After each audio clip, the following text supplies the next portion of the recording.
Hola Diego, gracias por atender a Palabras Cruzadas. ¿Cómo estás? Hola Fernando, buenas tardes. Un gusto estar contigo. Ya sé que no tenés la bola de cristal y que la pregunta es difícil de responder, no porque la haga yo, sino porque el tema es muy complicado. ¿Crees que puede llegar a bajar cuándo y cuánto la inflación en este 2021 para el cual el gobierno en el presupuesto previó una inflación del 29%, al decir por los números que tenemos hasta ahora, muy difícil de cumplir, ¿no? Sí, como bien decís, digamos, es difícil predecir máximo en este contexto, pero la verdad que se hace muy difícil pensar que el gobierno puede llegar a cumplir con la pauta del 29 a esta altura del año y con la inflación ya transcurrida en los primeros 3 meses, especialmente Mm. la de marzo que llegó a casi el 5% en un mes.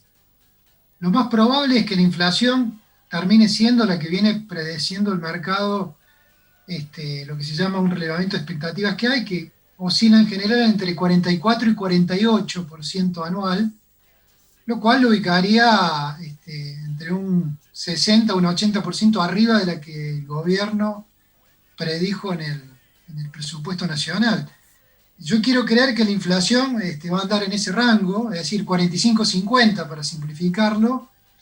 Me parece que eso es razonable, siempre que no haya ningún cisne negro adicional a los que ya ha tenido tanto la economía global como la Argentina en los últimos 2 años o 3 años. Si llega a haber otra contingencia desafortunada, puede inclusive trepar un poco más. Mm. La pregunta también va en función de si con esta política económica o si lo ves a Martín Guzmán con posibilidades de mejorar las perspectivas en materia de inflación, porque claramente, digamos, a Fernández la gente lo votó con la esperanza de que pudiera arreglar, mejorar la cuestión económica después de que Macri dijera que bajar la inflación era muy fácil, no lo logró, todo lo contrario, subió mucho la inflación. La gente lo vota a Fernández, me parece que más que todo por la cuestión económica, no por la cuestión de la corrupción o de la justicia, sino, bueno, con la esperanza de que mejore la situación económica. ¿Lo ves a Martín Guzmán manejando o pudiendo manejar la variable inflacionaria? La verdad que es difícil, digamos, como se dice, la tenida que tiene el ministro en este tema. Yo creo que los dos grandes problemas que tiene la Argentina en materia de inflación hoy, uno tiene que ver con el frente monetario, lo cual ha dado lugar en los últimos 3 meses y pico a lo que se llama una pax Mm, cambiaria, y eso ha mm, permitido alentar una visión un poco más optimista respecto de ese frente monetario. No obstante, la semana pasada hubo turbulencia, siguen hoy, mientras estamos hablando contigo, ahí sigue algún tipo de mini turbulencia que hay que ver hasta dónde se desarrolla. Pero lo cierto es que el Banco Central en lo que va del año lleva entre LELIX y PASE, que son las dos maneras que tiene de retirar emisión en exceso, casi 1.000 millones de pesos. Este es un dato adicionales a los que teníamos en el 2020. Son un poco más de 900 mil millones de pesos. O sea, casi 1 billón, perdón, de pesos. Me expresé mal con esto de los ceros. Con lo cual, en casi 4 meses tenemos casi 1 billón de pesos más que están emitidos, pero están contenidos a posiciones que son de 7 días a 24 horas. Eso es lo que hace el Banco Central.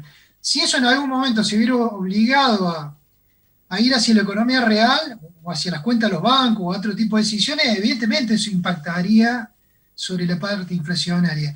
Y por otro lado, me parece que hay un frente mucho más escabroso a resolver y que todavía no vemos por dónde, que tiene que ver con la economía real. Digamos, si la oferta de bienes y servicios no aumenta, aunque sea tendencialmente o prospectivamente, es muy difícil creer que los naturales recomposiciones de demanda que va a haber por todo este efecto de la cuarentena y la caída de la pandemia de la economía real, es muy difícil que esa recomposición de demanda no presione sobre los precios. Es decir, si no se producen más bienes de forma más eficiente o más barata, es muy difícil imaginar que se pueda gobernar tendencialmente el tema de inflación. Obviamente que por detrás de esto está el déficit fiscal y está el proceso de inversión digamos, frenado que tiene la Argentina. Son los dos elementos que explican de forma principal el frente monetario, que es el déficit fiscal fenomenal que tiene la Argentina, que lo que sí ha logrado el ministro, y creo que ese es un mérito, es mostrar que hay una tendencia descendiente en el déficit. Yo creo que el gran desafío que él tiene en esa parte es mostrar que esa tendencia decreciente, o sea, cada vez menos déficit, que no es brutal la contención, pero sí tendencialmente que eso él lo puede mantener. Y creo que el mercado ahí le empieza a dudar de su capacidad real de contener el gasto público, porque no cabe ninguna duda que del lado del frente fiscal de más impuestos no se puede imaginar. Y del otro lado, lo que es la recomposición de la oferta, bueno, Argentina está atrapada en un proceso de stand-by con el mundo, ¿cierto? O sea, nosotros somos parte del mundo, para producir se necesitan insumos, muchos de estos insumos son importados, para importar se necesitan divisas, esa divisa se consiguen a qué precio y para quién. Bueno, esa parte está para mí muy gris por el momento, y eso ya no depende solamente del ministro Guzmán, obviamente que ahí incide el ministro de Producción y el ministro de Trabajo también. Claro. Diego, la última consulta es sobre la perspectiva de algún crecimiento que indudablemente vamos a tener este año, me imagino, respecto a lo que fue el 2020. Es un año electoral, el gobierno está lanzando planes, por ejemplo, para construir, para refaccionar, ha modificado el impuesto a las ganancias para meterle de alguna manera más dinero en el bolsillo a la gente, para los asalariados hasta 150.000 pesos. También a esto se suman planes, como por ejemplo mantener fijos los precios de televisores y de teléfonos celulares hasta fines de octubre. ¿Ves algún crecimiento de la actividad a pesar de la inflación y respecto al difícil 2020 que tuvimos, o es apenas un rebote de la actividad respecto al año pasado? Todos los indicadores señalan de que crecimiento no hay. Argentina está tratando de volver a niveles que tuvimos hace 18 meses, 24 o 36 meses, es decir, año y medio, 3 años.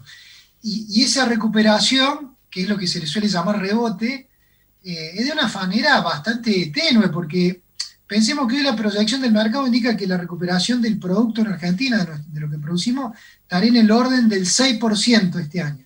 Pero el año pasado Argentina cayó el 10%, es decir, este año recuperaríamos el 60% de lo que caímos en el 2020, siendo que también en el 2019 tuvimos caída del Producto Bruto.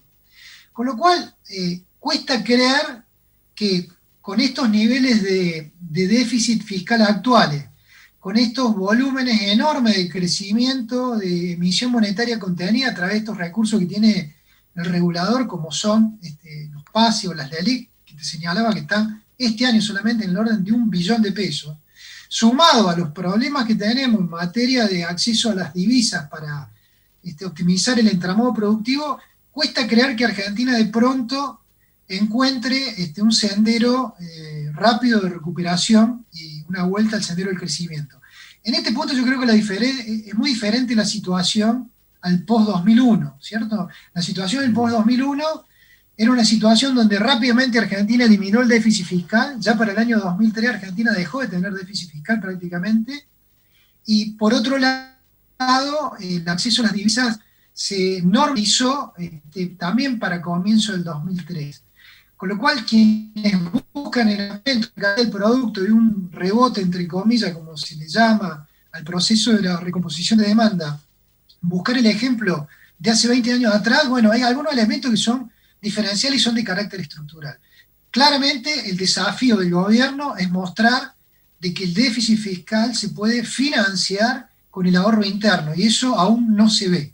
Lo que hace el gobierno es simplemente un pase de meses o de semanas en los procesos de vencimiento que tiene. Todavía no hemos visto en ningún momento, tanto del Tesoro como del Banco Central, un proceso profundo de apalancamiento del déficit fiscal. Si eso pasara, permitiría que Argentina con déficit fiscal volviera a crecer, porque muchos países en el mundo tienen déficit fiscal y crecen. Esto digo, para el otro lado de la biblioteca, donde se dice que no hace falta tener superávit fiscal para crecer, cosa que, dependiendo del contexto, a veces vale y a veces no. Interesante escucharte. Gracias, Diego, por estos minutos para tratar de entender qué está pasando hoy con la inflación y qué está pasando con el crecimiento o el rebote o alguna recuperación de la economía en nuestro país. Diego, muchas gracias. Un abrazo. Un abrazo, gracias Fernando por invitarme.